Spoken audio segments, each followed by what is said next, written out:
Hi all, this is Sowmith Anumula. My bid is 2023 MT93416. As part of the Scalable service assignment, I have worked upon the library management system use case using the microservices technology. Along with me, my teammates are Prashant and Arif. Let's dive into the project details. Coming to revision of work, I have worked upon the book microservices, API gateway, discovery service, Eureka service, Docker, and OAuth. Uh, Introducing about my microservice, this microservice is responsible for managing the books. A user can update, create, get the details, list, and delete the books. The business rules are mentioned here. No need to authenticate the user, but as part of the project, like we have implemented JWT token. Maximum number of books can be loaned, 3 per user, and if user has any outstanding loans, we cannot give new loan. There will be only 1 copy of each book. Coming to the architecture, like we have implemented the API gateway using the Zool, and the Eureka service is acting as in the service registry, and we have the other 3 microservices. On the API gateway and the other services are in registered with the Eureka, so that like the communication happens seamlessly. All the 3 services are connected to the distributed tracing sleuth, and again for the log monitoring it is connected to the Zipkin, as well as we have connected to the Grafana and Prometheus dashboards for better visualizations for the metrics. Along with the Zipkins, like we have integrated the ELK stack as well. These are the various endpoints within the application. Let me just give a deep dive over each endpoint related to the book microservices. These are the different endpoints which are used in application. These are URL for the Zipkin, URL for the API gateway, URL for the Eureka server, and the URL for the Kibana server. Let us go to the Swagger documentation now. This is the Swagger documentation for the book service API. So the various endpoints, whatever I mentioned over the document, can be seen over here. So we have an endpoint to get a book ID, endpoint to update a book, endpoint for to delete a book, endpoint to get a list of books, as well as endpoint to insert a new book. Along with that, like we can visualize different schemas within the application. The tech stacks what we have used in the application are the Java language, Spring Boot framework, H2 database, Docker containerization, JWT tokens, and REST API communications. As part of design, we have develop the books, orders, and Param service such a way that they can be easily scalable individually. And they're in atomic nature. And for the monitoring, we have established ELK stack and the Zipkin. Using any trace ID, we can easily check the flow of the request. Coming to the book microservices, the responsibility of the book microservices is to create, update, retrieve, list, and delete the books. Here I'm interacting with the H2 database for storing the DB details, and the application will register with the Eureka server. So let us just have a small workaround on each endpoint. So let me just try to insert a new book. So a new book with 15 ID has been created with the title Dan Music Code. So if we just go to H2 console, and if I just run it now, like a new book has been created here, and let us just try to create one more book. So ISBN is same, right? So that's why it is not able to insert it. Let us just give in one more ISBN, and we can see a new book has been created here. And let us go to the other endpoint to fetch the book ID. So if I just give the book ID here, we'll be getting the details. So if I just give 15, I will just get the details of the book. And if I just want to see all the books in the database, I can just give this endpoint to retrieve all the details of all the books. Again, like if at all if I just go to the previous API and if I just give any random book, like it will just data answer the book was not found in the database. And if at all I wanted to update the details, I can just have the book API and the details will be updated.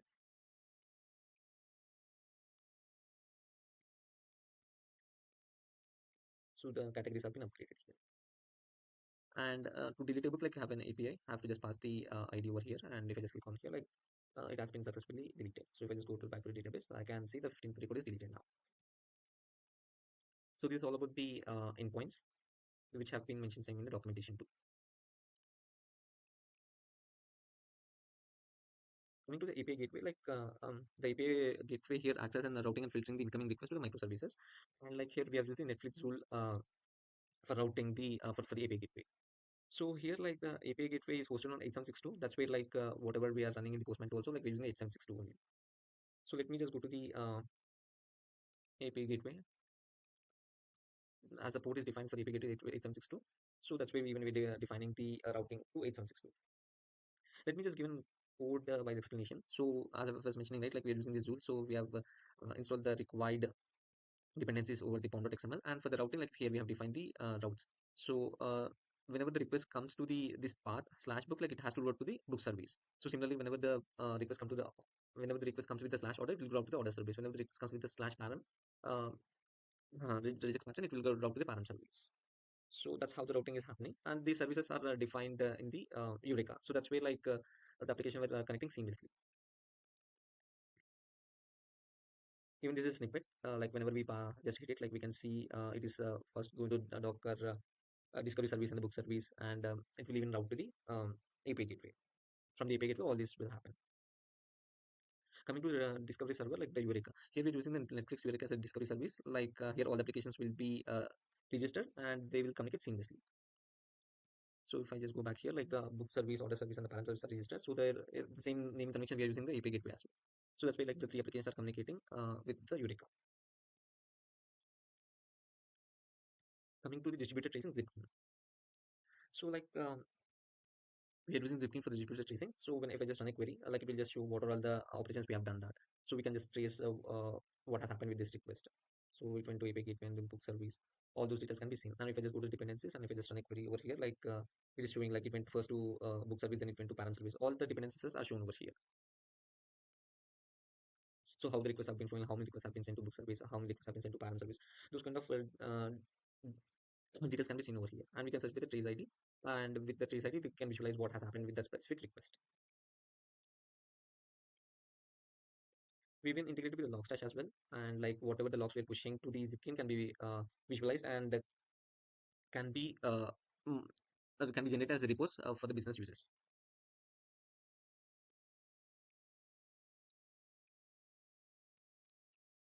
Coming to the exception handling part,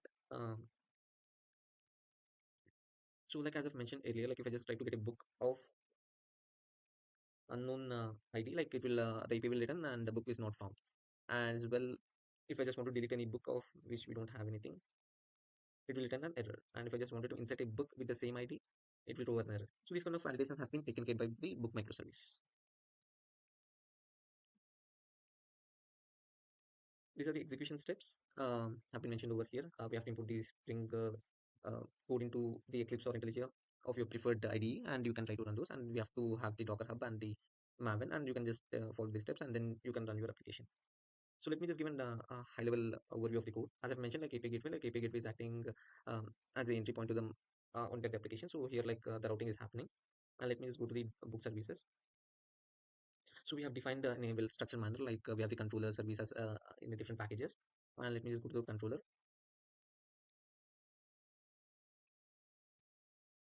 Here, like whenever we get an API, like we're just calling the service, and the service will call with the filters. I mean, whenever we call find all service, it will again go to the repository, and in the repository, like based upon our business logic, we're returning the code.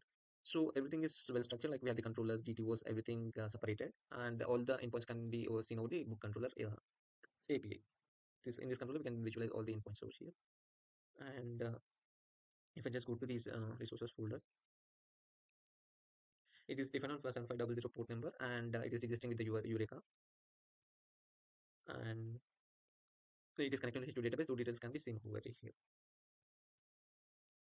Coming to the discovery service, again, if I just go to the application Java, like it is enabled. I mean, it is acting, it is registering as a client. So that's why we have mentioned direct enable Eureka client. Same with the API gateway as well. Like it is registering with the Eureka, so that's where direct enable Eureka client has been defined over here. And coming to the discovery service, it is acting as a server, so that's why we are defining it as an update enable Eureka server. And in the pom.xml, like we have imported the required dependencies for the server. And all the applications are registering with the server, so that's why we can see it in the Eureka. So this is all I've done as part of the assignment, and thanks for the opportunity. Kumar, while working on the scalable assignment, I am holding 2023MT 93347 roll number, and I would like to present it few details. But before deep dive, I would like to introduce few details.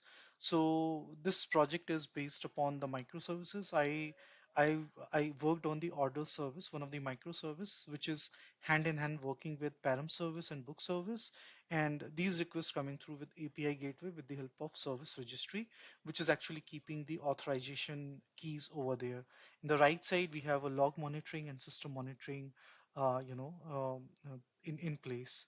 Let me, walk you through about like how the services are working. So basically, I would like to talk about the order services, which I pushed from my, the local folder. Like this is the folder structure, if you can see, which I pushed it over to the GitHub with the, so this is the folder structure.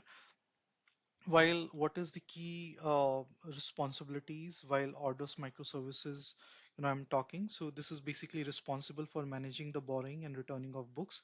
It enables users to create and track record when they borrow books and mark them as return upon completion. And this service interact with book service as well as param service, right? While the key responsibilities is borrow book, return book, and track orders while working upon the order service. Let me show you how the project structure is look like. So this is a Maven based project, which I am keeping here, order service. So the key Java, files like book order entity. What is the basic functionality of book order entity? Represents the database entity for an order, storing details such as book ID, user ID, created at, loaned at, return in, returned at. Those are the key information. Book order repository is basically provides a database access methods to query and manage book order entity records, including creating, updating, and retrieving orders. The next, the business service, which is going to cater and contains a business logic for creating and managing and completing orders, handling interaction, um, with repository and external services. Now, looking at the Param's service client, a REST client responsible for communicating with Param's microservice to fetch loan related rules and parameters. Coming over to the book order properties, manages configurable properties for orders microservice, such as default loan duration or external service URL, typically sourced from the application configuration file. Book order controller is basically exposes REST endpoints to handle user request for borrowing, returning, and querying the book. Like if you can see here is the key, the methods which we mentioned, the loan and then return, right? These are the two key methods when the request is keep on coming, right? While looking at the DTU, data transfer object, right? So we have a three: book order DTU, operation DTU, and the param DTU. So basically all of the DTU responsible for data transfer object used for transferring information related to book order um, across the layers and external clients, right? And it will keep the information like loan duration, maximum borrowable books, and the late return penalties. Now, coming over to the book order helper, it's a utility class that provides a helper method for common tasks like such as validating orders, formatting responses, or calculating due dates. That's how it is. Exception is going to handle the the odd scenarios when any execution is going to fail, so it will let us know when it got failed, what is the reason, and which class, which method. It will let know all those information with the help of these two key Java classes, right? While coming over to the exception handler, this is again the part of exception only. And then exception model, this is again the part of exception handling, right? REST precondition, it's again the utility class pertaining to the REST, the classes validate request inputs and enforce precondition, like which one is the required, which one is the optional, right? For service operations such as checking book availability or loan limit compliance, right? The next folder is the config, which is actually, configures the model mapper pertaining to library to map entities to DTOs, and, vice versa, simplifying the transformation process between layers. So that's how, my key responsibility, coming here. That's all about the project and the structure. And that's what I pushed over to the GitHub, which you can see here, and along with the architecture. So that's all what I have done. This is Mohammed Arif, bearing roll number 2023 MT 93346. So, as part of this assignment, we have built three microservices, namely the order service, param service, and book service. So, where I majorly contributed towards param service. So, let's understand what exactly the param service does here, and also let's walk through the code base what we have. So yeah, so basically Param microservices, right? So that manages parameters for loading a book, right? As I mentioned, we have the book service also. So it could be designed to store and retrieve various rules, configurations, or metadata required for the loan process, basically. So coming to this microservice responsibilities, right? So as I mentioned earlier, also it basically manages loan parameters like maximum number of books that can be loaned, right? And also the loan duration in days, weeks, etc. So and also overdue penalties or grace period configurations, those can be done. And also parametered card operations like create, read, update, delete. Because if you see, we also have the order service, which is like kind of accessing this param microservices also, right? So like also the validation rules like enforce rules like whether the user is eligible to loan based on the configuration parameters like versioning and history. So and also we have like maintaining the versions or the logs of the parameter changes to allow audit or rollbacks basically, and integration with other microservices. So this is like at overview. So what we have, let's see the code structure. So this is the repo what we have, and this is into my local. Let's see the Maven file structure. So basically, this is like Maven project. So we have different controllers. So let's go through like each and every controller like at high level, at least at high level. So basically we have the param entity. Basically it represents the database entity for parameters and like mapping fields to database columns. It encapsulates parameter attributes like a key value and metadata, ensuring the persistence. Basically, this is what this Java class does.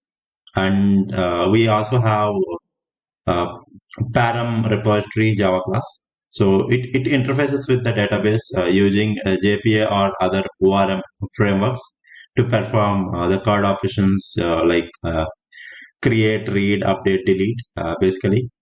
So acts as the data access layer for interacting with param table.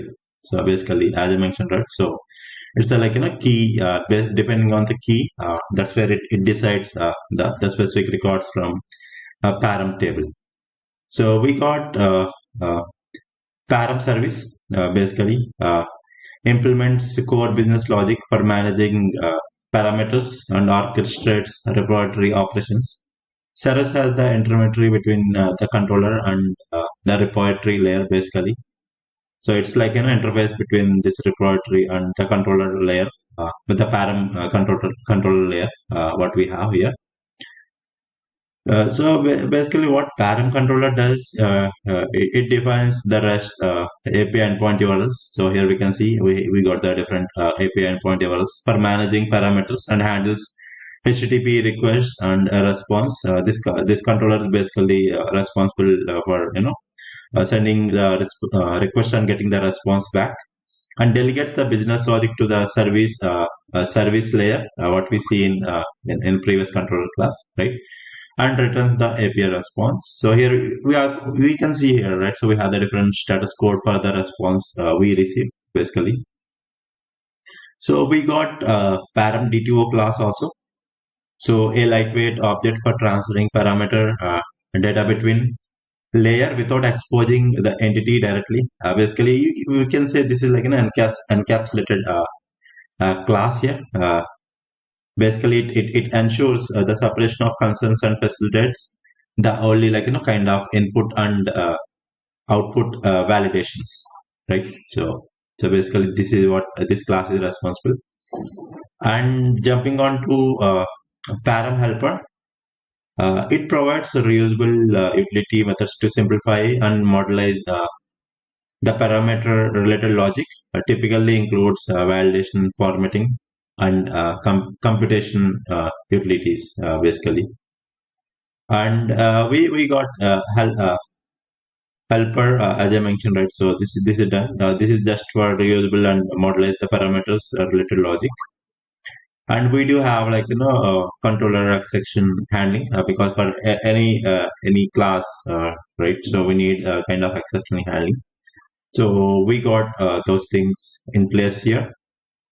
And also we have like rest preconditions, basically a utility class for validating preconditions in the application, throws appropriate exceptions if conditions like null checks or constraints are violated, right?